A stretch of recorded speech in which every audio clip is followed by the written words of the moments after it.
Au fond, je me pose la question de comment être communiste aujourd'hui. Je me la pose à moi-même. Mais je crois que la société entière doit se la poser, quoi.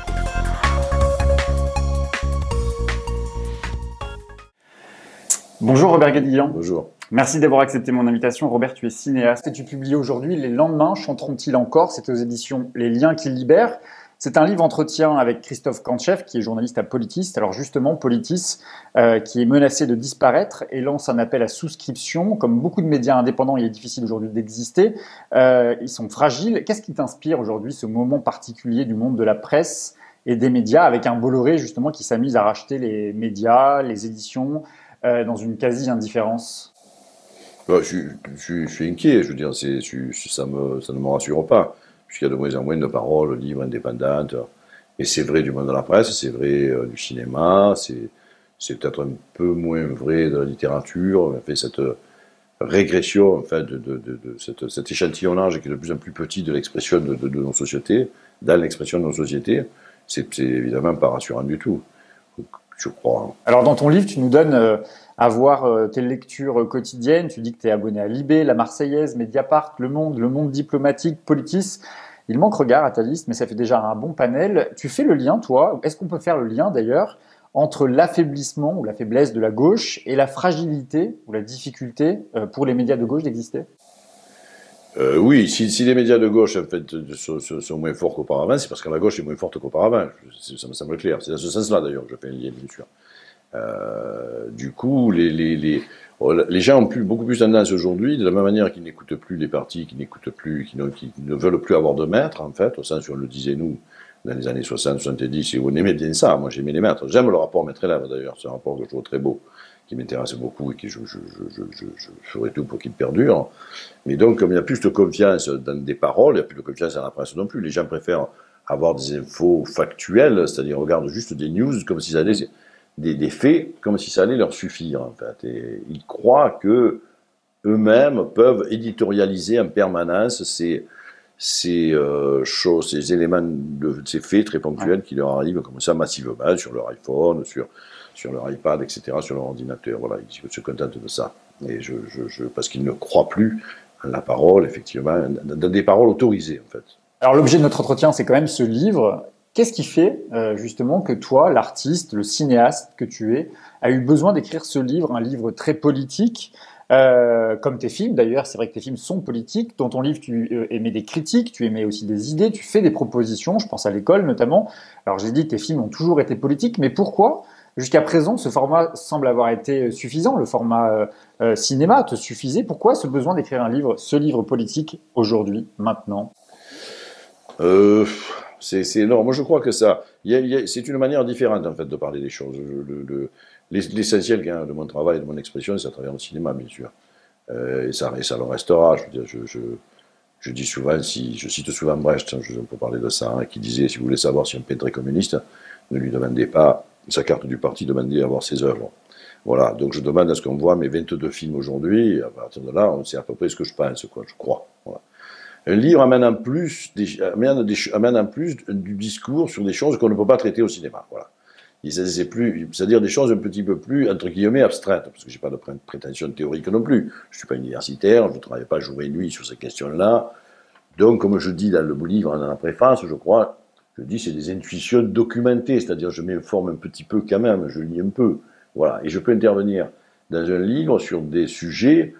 Si je veux intervenir sur le référendum citoyen, bon, je peux pas. A priori, c'est très difficile de parler de ça dans un film, comme c'est très difficile de parler de beaucoup de choses abstraites. En fait, le film est plus complexe, et plus du côté des personnages, et plus du côté de l'incarnation.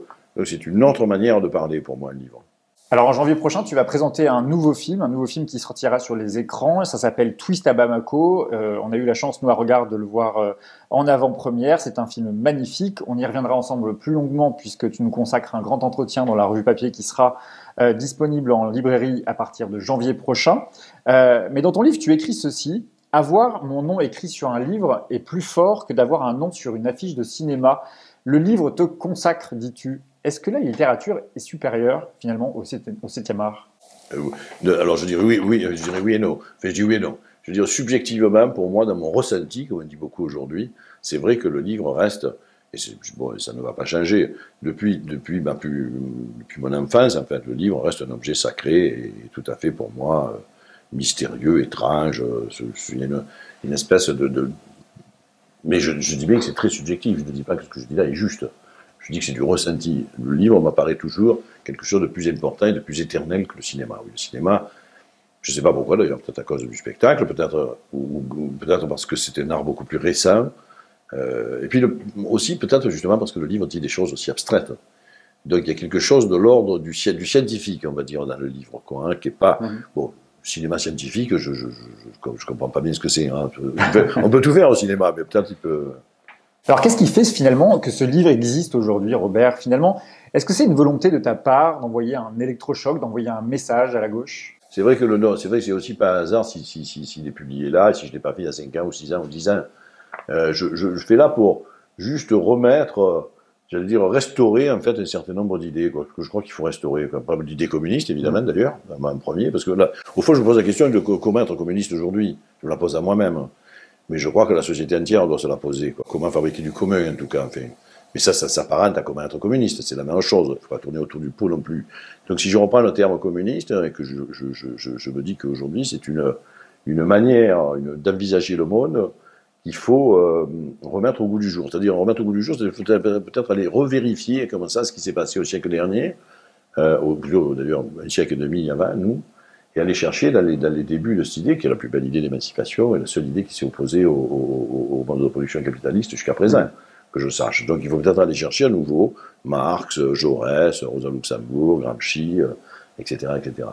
Lénine, en tout cas une partie de son œuvre, pas forcément tout, mais donc aller fouiner de ce côté-là pour voir comment, effectivement, sous de nouvelles formes, une idée alternative en fait, au capitalisme pourrait apparaître. C'est pour ça que je cherche le communisme qui est déjà là, ce que j'appelle du communisme déjà là. Il y a du communisme dans nos sociétés. Alors justement, c'est ça qui manque à la gauche, Robert, c'est les idées, l'absence de pensée. La gauche aurait déserté finalement ce terrain-là pour toi? C'est absolument ça. C'est ça que j'ai beaucoup de mal à supporter aujourd'hui. À droite, bien entendu, mais de la droite, je m'en fous. Mais effectivement, à gauche, personne me fait rêver, quoi. En fait, me fait rêver avec notre société, notre monde, une autre alternative. Donc on me donne des trucs très concrets. On me dit, bon, nous, on augmenterait le SMIC, nous, on réduirait l'échelle des salaires, nous, on enlèverait le régime présidentiel, nous, on ferait ci, nous, on ferait là, nous, on mettrait plus de profs. Je veux dire, c'est quand même étrange, comme tous les candidats de gauche, de droite aussi, ceci dit, mais de gauche, pour ceux qui nous intéressent, n'ont aucun lyrisme, aucune... bon, il y a des envolées chez les uns et chez les autres, parfois dans des grands discours, bon, parfois. Évidemment, Jean-Luc Mélenchon qui est très habile de ce point de vue, je veux dire, bon, ouais. Mais il y a quelques discours comme ça. Mais en général, la parole est très, là aussi, sur le factuel dont on parlait tout à l'heure à propos de l'information. Ça répond à telle ou telle question précise qui s'est posée hier, avant-hier ou il y a 1 heure. Voilà, il faut répondre à ça. Bon. Je veux dire, je crois que c'est pas comme ça qu'on redonne du goût à la politique. Et la politique, c'est pas ça. La politique, ça a à voir avec la littérature, avec la morale, avec la philosophie. Justement, quand je parle de gens comme Jaurès, il faut quand même lire des textes de Jaurès, c'est hallucinant. C'est hallucinant de beauté.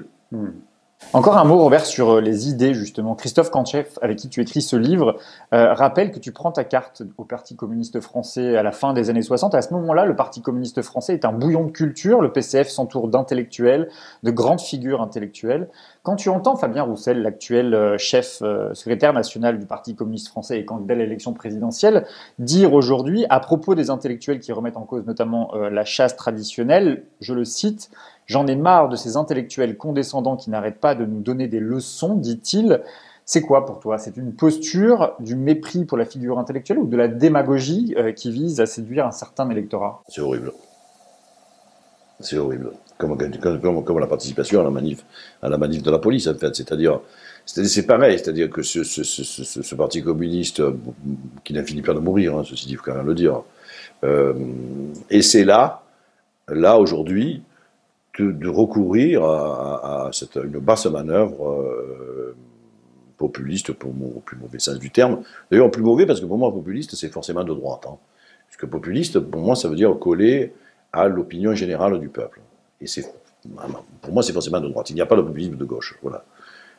Pour moi, la gauche propose des choses, quitte à se friter avec le peuple, lui propose des choses et essaie de convaincre le peuple, a fait une discussion entre une théorie et le peuple. En fait, voilà, Marx fonde effectivement l'international sur cette base-là, en rédigeant le manifeste du Parti communiste par rapport à la Ligue ouvrière de ce moment-là. Bon. La Ligue des justes. Voilà, pour moi, c'est ça, se faire de la politique. C'est pas, effectivement, coller à une opinion. Donc, l'opinion, en ce moment, je veux dire, ce que fait le Parti communiste là est tout à fait ridicule, et il va perdre les dizaines d'adhérents qui restent encore accrochés à ce parti. Pour autant, je continue à dire, évidemment, moi, je suis communiste. Les intellectuels, il y en a aujourd'hui. Il y a des jeunes universitaires qui cherchent, qui font des propositions. Il y en a plein, en fait. Il y en a plein. Je comprends pas. C'est ça qui. Je pense que du point de vue de la recherche, je trouve même que les nouveaux historiens, en particulier en histoire d'ailleurs, mais j'ai trouvé brillantissime, très solide. L'école économique en France aussi est très bonne. Et tous ces gens-là ne sont pas pris en compte en fait du tout. Je veux dire, il n'y a aucun parti ils ont tous un ou deux consultants, quoi, je veux dire, on le sait tous, on les connaît d'ailleurs, ils le disent, c'est ouvert, ça s'affiche, mais il n'y a personne qui réunit ça. Quoi. Il n'y a pas d'ailleurs, là on revient sur l'histoire de la revue, il n'y a pas non plus une revue. Ça c'est vrai que moi j'ai grandi avec la nouvelle critique, la pensée, France Nouvelle, enfin, les cahiers de l'Institut Maurice Thorez, etc., etc. Il y avait quand même des colloques à l'intérieur du Parti communiste absolument dingues, quoi, où il y avait 150 universitaires parmi les meilleurs de l'époque qui se réunissaient pour parler de tel ou tel sujet. Pourquoi ça ne se fait pas aujourd'hui? Pourquoi il y a cette... je trouve en tout cas que il ne faut pas du tout abandonner ce rapport aux choses intellectuelles. C'est inimaginable que quelqu'un comme le secrétaire général du Parti communiste dise ça. C'est inimaginable. Valdez-Crochet était l'ami d'Althusser, en fait, bon, tout le monde le sait, quoi. Et voilà. Même s'il n'était pas d'accord avec Althusser, d'ailleurs. Mais voilà.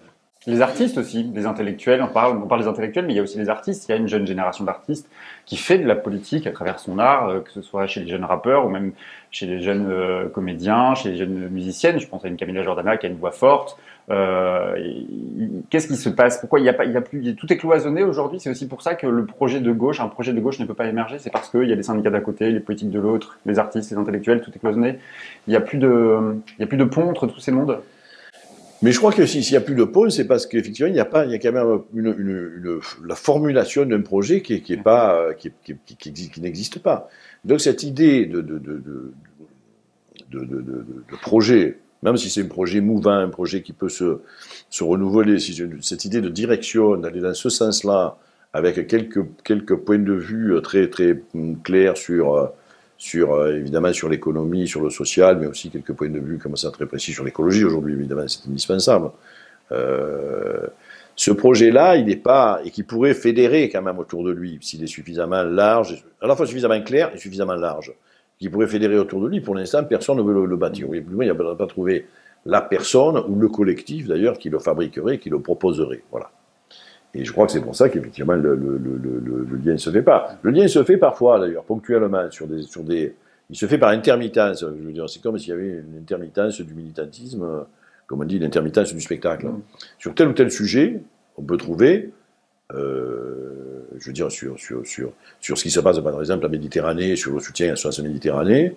Moi j'ai participé à une manifestation à l'Odéon, par exemple, là à Paris, il y a 2 ans, où il y avait des tas de jeunes. Ils pourraient tout à fait, tous les gens qui étaient là, à mon avis, pourraient se réunir dans un parti. Dans un parti qui aurait une idée à laquelle ils adhéreraient. Et non, ils se réunissent précisément sur la zone Méditerranée. Mais le parti dans lequel ils pourraient se réunir n'existe pas.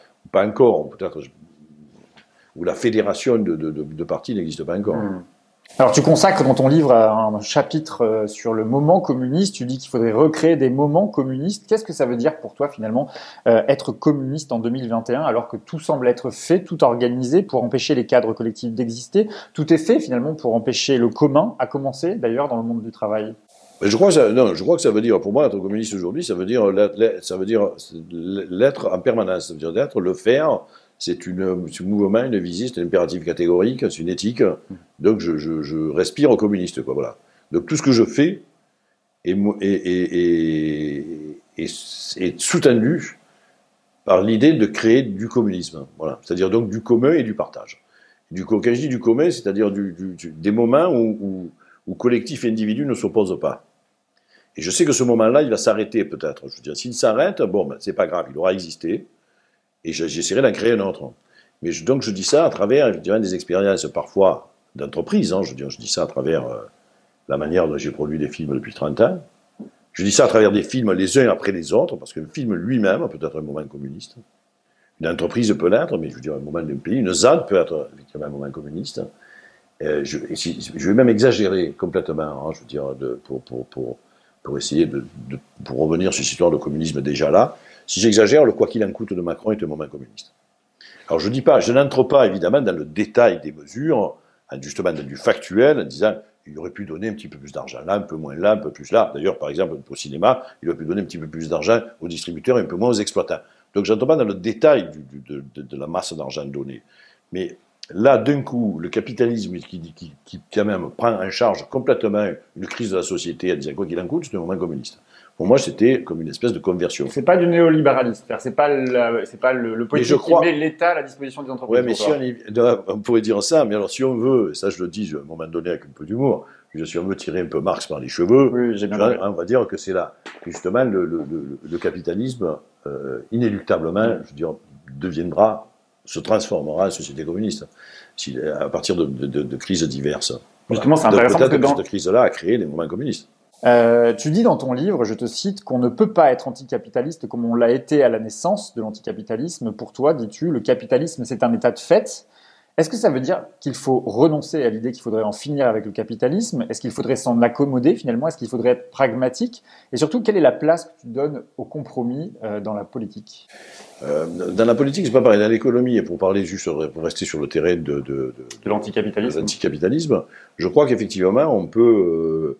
Bon, je pense qu'effectivement, bien entendu, ce qu'on appelle les multinationales, en fait, je crois que la fin de la concurrence, qui existe depuis longtemps dans beaucoup de domaines, ça c'est une chose tout à fait à laquelle il faut casser les reins, quoi. Ça c'est sûr. Je pense que je suis anti, je pense qu'il faut être anti-multinational, de manière très claire. Sur des entreprises plus petites, de moyennes et parfois importantes, hein, je veux dire, bon, je pense qu'on peut effectivement travailler à de la législation qui fait du communisme à l'intérieur de l'entreprise. Parce que ce dont on s'est aperçu quand même avec les expériences qui ont existé, il faut quand même dire, même si, à mon sens, elles comportent très peu le communisme, mais il faut quand même les étudier. En fait, on s'aperçoit que les nationalisations n'ont absolument pas créé une appropriation par les travailleurs, hein, je veux dire, des outils de travail. Dans ce cadre-là, moi je veux dire qu'il y a des entreprises, et on en connaît tous, autour de nous d'ailleurs, où effectivement ça se passe extrêmement bien et de manière transparente, c'est souvent des petites entreprises quand même. Entre eux, c'est vrai que celui qui a fondé l'entreprise et ceux qui travaillent tous les jours, et il y a forcément des petits conflits. Le conflit, c'est la vie, il faut qu'il y en ait. Mais où les choses vont d'elles-mêmes, et où d'ailleurs les hiérarchies de salaire, même entre le patron, ses cadres et ses ouvriers, pour reprendre cette terminologie un peu mécanique, ne sont pas énormes.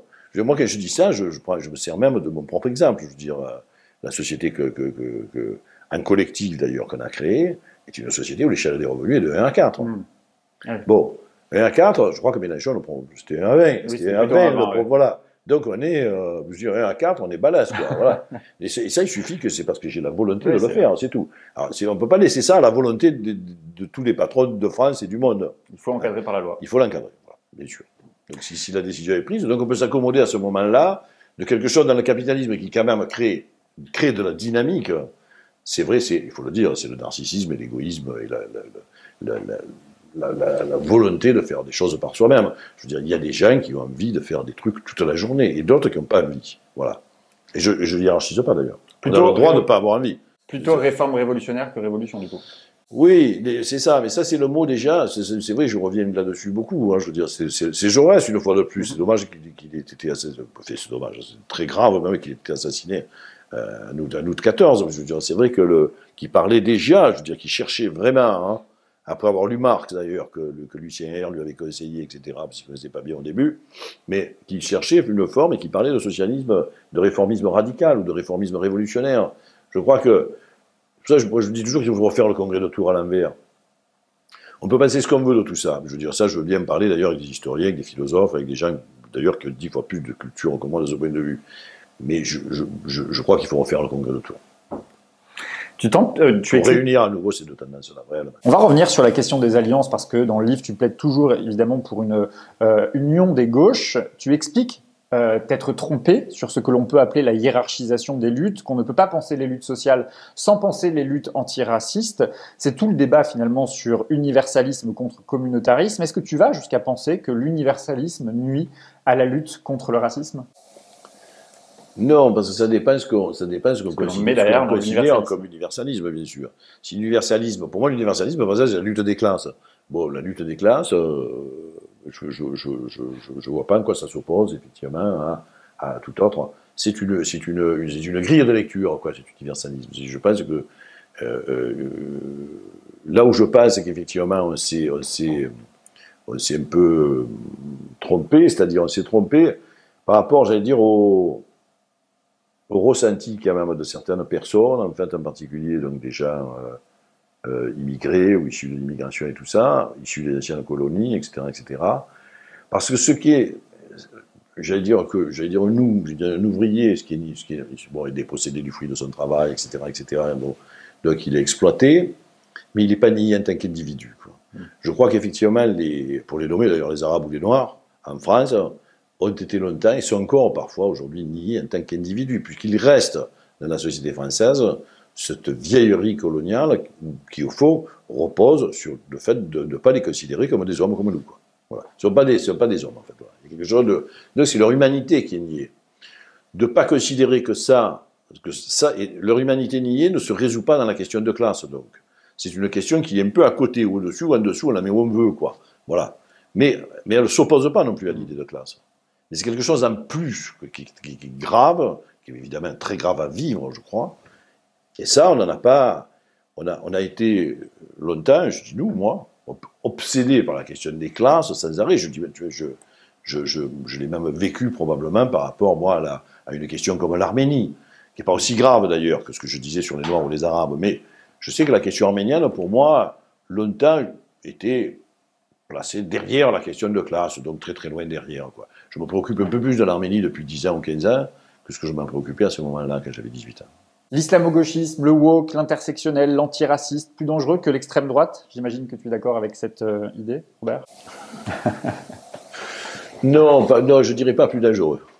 Non, je dirais pas plus dangereux. C'est sûr que non. Il faut vraiment être sur le... Il y a une inversion. Ceux qui étaient les républicains d'autrefois deviennent les non fréquentables. On revient aujourd'hui, Jean-Michel Blanquer nous expliquait que les plus dangereux, ce serait ces dangereux qui se battent contre l'islamophobie, sans jamais vraiment s'inquiéter d'ailleurs de ce qui se passe sur le terrain de l'extrême droite aujourd'hui. C'est peut-être parce que Blanquer souhaite une révolution en France, mais non, ce que je crois par contre, c'est quand je dis, bien sûr que non. Ces gens-là, il y a un danger, en fait, effectivement, dans ce wokisme, etc., le danger, et ça ne contredit pas ce que je viens de dire du tout, le danger, quand même, c'est la fragmentation. C'est la fragmentation des luttes. Voilà. Et ça, je crois que c'est, évidemment, donc c'est la désunion, en fait. C'est la désunion de gens qui, quand même, sur une analyse de classe, pourraient s'entendre, en fait. Donc, qu'est-ce qu'on fait? Où on s'entend sur une base de classe, des classes populaires, enfin, je ne vais pas dire la classe ouvrière, parce que la classe ouvrière aujourd'hui, c'est surtout dans nos pays, c'est une toute petite catégorie sociale. Mais c'est pour ça que je dis souvent les pauvres, en fait. Voilà. Je ne sais pas comment les désigner, c'est pas très conceptuel peut-être, mais bon. Donc, je veux dire, les pauvres pourraient s'entendre quand même. Ils devraient d'abord s'entendre, et après bien mesurer et voir qu'il y a des différences entre eux, bien entendu. Il ne faut pas que les différences entre eux fassent qu'ils ne s'entendent plus. C'est-à-dire revenir, c'est pour ça je pense que j'ai voulu écrire ces choses-là, revenir quand même à un combat essentiel, qui est un combat qui puisse être gagnant, quoi. C'est-à-dire donc ne pas s'opposer sur des questions effectivement nouvelles qui ont surgi, ouais, mais ne pas les minorer non plus, savoir qu'elles existent. On en parlera plus longuement quand le film sortira, mais c'est vrai que le film, il a aussi à voir, même si c'est pas l'objet central du film, il a aussi à voir avec la question décoloniale. Pourquoi ces questions-là, aujourd'hui, elles n'arrivent pas à être traitées de manière pacifiée, ou je ne sais pas comment le dire, mais de manière plus sereine, c'est-à-dire regarder notre histoire, regarder franchement notre histoire et en tirer les leçons aujourd'hui. Pourquoi c'est pas aussi facile aujourd'hui? Pourquoi l'ensemble des Français n'arrivent pas à se mettre d'accord finalement sur le fait colonial? C'est une chose qui m'irrite au plus haut point. j'ai aucun souci à dire que le colonialisme est un crime contre l'humanité, que le colonialisme, comme effectivement le dit une citation dans le film d'ailleurs, repose sur une négation forcenée de l'humanité du colonisé, c'est une citation de Césaire. Donc c'est vrai que le colonialisme, la base du colonialisme, c'est du racisme, bien entendu, c'est considérer que les colonisés ne sont pas des hommes comme nous, donc sont des hommes inférieurs. Voilà. Pourquoi ne pas dire ça aujourd'hui? Je ne comprends absolument pas. Et je ne comprends même pas les termes de repentance, etc. Tout ça. Moi, de dire ça, je suis donc... je suis français d'origine allemande et arménienne, donc, mais je suis français, je n'ai aucun souci à dire que la France coloniale était une horreur, et que voilà, j'ai pas beaucoup de sympathie pour Lyautey ou pour Pétain, qui était d'ailleurs qui était au Maroc avant d'être à Vichy. Voilà, donc se jouent encore des choses, des clivages politiques aujourd'hui, qui justement, moi je suis obligé de suspecter quelqu'un qui parle comme ça du colonialisme, de continuer à penser ce que pensaient les colos. C'est-à-dire continuer à penser que... Donc je pense que je suis aussi raciste. Je veux dire, voilà, pour pas de... On va citer Saint-Pierre Zemmour, c'est pas le seul raciste, hélas. S'il n'y avait que lui, mais bon. Donc je crois qu'il y a un fond. Et si des gens adhèrent à cette idée-là, ça veut dire qu'il y a un fond dans la société française qui continue effectivement à penser que un Algérien, parce que c'est le pays qui a le plus de liens, c'est pas tout à fait comme un Français, quoi. Pas tout à fait, ça veut dire c'est un peu en dessous. Et que la religion musulmane, c'est une religion en dessous de la religion chrétienne, qui n'a pas les mêmes qualités, et qui a beaucoup de défauts. Bon. Donc ça continue, il faut bien se dire, je pense que dans le peuple, un mot que j'ai de moins en moins d'ailleurs aussi, il y a des gens qui pensent ça, il n'y a pas que des dirigeants qui pensent ça, il n'y a pas que les gens qui le disent ouvertement à la télévision. D'ailleurs, s'ils le disent, c'est parce qu'ils représentent un certain public qui adhère à ce qu'ils disent.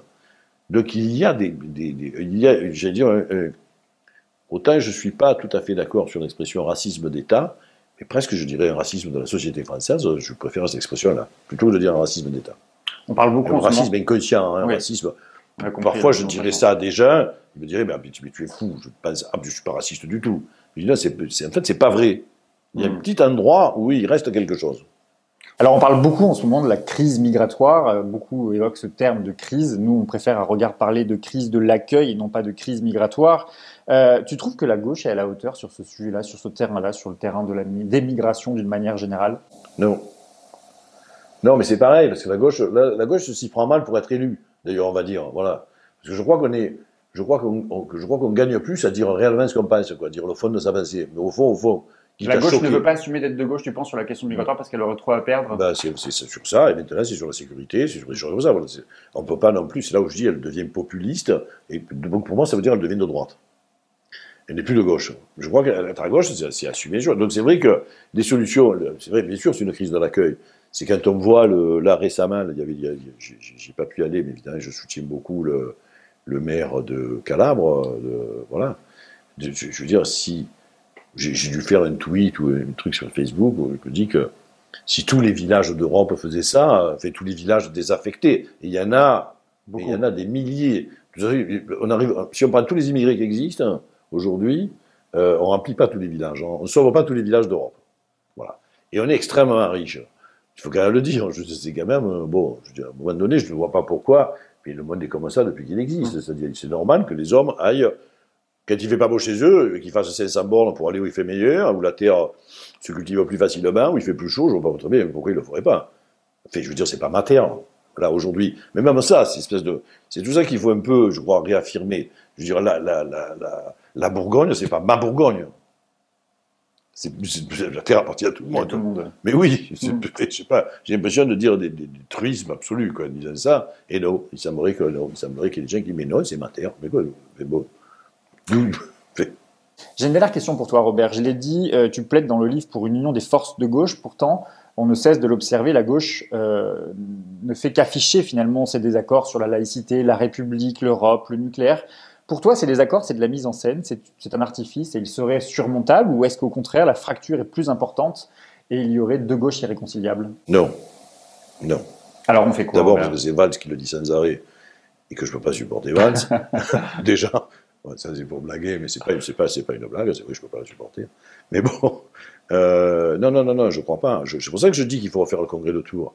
Je pense vraiment qu'on peut être et réformiste et révolutionnaire. C'est-à-dire, je crois vraiment qu'on peut vouloir transformer les choses sans arrêt avec l'idée que derrière ces transformations, ou que ce que ces transformations amènent, c'est plus de communisme, c'est-à-dire donc plus de rupture avec un mode libéral, avec un mode capitaliste. Voilà, cette dynamique-là, je pense qu'elle peut exister. Donc moi, je peux tout à fait être côte à côte avec tous les jeunes de gauche aujourd'hui. Avec Anne Hidalgo qui reproche aux écologistes de pas être, d'avoir un rapport à la République un peu à questionner, ou avec des Jean-Luc Mélenchon avec qui elle fera jamais d'alliance parce qu'elle le considère trop, je sais pas quoi d'ailleurs, mais elle le considère infréquentable. Elle a tort. Elle a tort. Elle se trompe. Et elle est effectivement dans une logique, là aussi, elle est électorale. Elle pense que comme ça, en faisant ça, elle va arriver effectivement à prendre le pouvoir. D'abord, prendre le pouvoir, si c'est pour ne pas faire grand-chose, c'est pas la peine de le prendre. Autant avoir du pouvoir sans le prendre, c'est-à-dire avoir le pouvoir de manifester, de se battre, de s'opposer, même de proposer, sans le prendre le pouvoir. Si c'est pour prendre le pouvoir, c'est pour faire quelque chose de très précis et de très en rupture, avec un vrai, voilà. Moi, je pense que ils se trompent, tous ces dirigeants se trompent. Je crois, je suis pas devin, hein, mais je suis persuadé qu'ils vont tous dans le mur. Anne Hidalgo fera que dalle, Jadot fera que dalle, et Mélenchon fera que dalle. Voilà. Et je parle même plus alors de... Donc le congrès de Tours, c'est pour l'après 2022 ? Ben oui, parce que j'aurais bien aimé, ça fait 20 ans que je... Là, c'est trop tard. Là, je pense que c'est un peu tard, oui. Ouais. J'avais essayé, moi je sais que j'ai toujours, mais moi je suis rentré, j'allais dire, dans un militantisme, et même dans ce rêve communiste, etc., en pleine période d'union. Hein, je veux dire, c'est juste après 68, il y a la création en 72 du programme commun. Donc j'ai jamais, et effectivement, la gauche en Occident n'a jamais gagné en phase particulier, qu'en État uni.